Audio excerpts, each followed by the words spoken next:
ఆనాటికి అలుముకున్నటువంటి చీకట్లను పారదోలడానికి, ప్రజల్లో విశ్వాసం కల్పించడానికి, ఆత్మవిశ్వాసాన్ని పెంపొందించడానికి నేను ఒక మాట చెప్పిన ఆ రోజు మీ అందరికీ కూడా గుర్తుండాలి.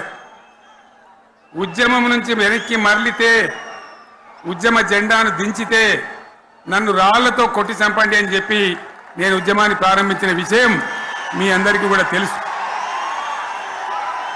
ఆ తదనంతరం జరిగినటువంటి స్థానిక పంచాయతీ ఎన్నికల్లో, ఆ తదనంతరం జరిగినటువంటి సిద్దిపేట ఉప ఎన్నికలో ప్రజలు బ్రహ్మాండంగా ప్రాణం పోసి ఊపిరిలిదితే అద్భుతంగా ఉద్యమం ముందుకు పురోగమించిన విషయం మనకు తెలుసు.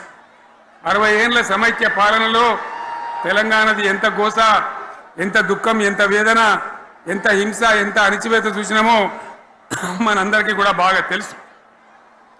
గోదావరి కృష్ణనీళ్ళు దక్కకుండా తరలిపోతే తల్లి సనుబాలకు నోచని పిల్లల్లాగా తెలంగాణ బిడ్డలు రోధించారు, కరువుల కాటకాలకు గురయ్యారు, అర్ధరాత్రి కరెంట్లు పెట్టబోయి పాములు గుట్టి తేలు గుట్టి చాలా భయంకరంగా అనాథల్లాగా చనిపోయినారు.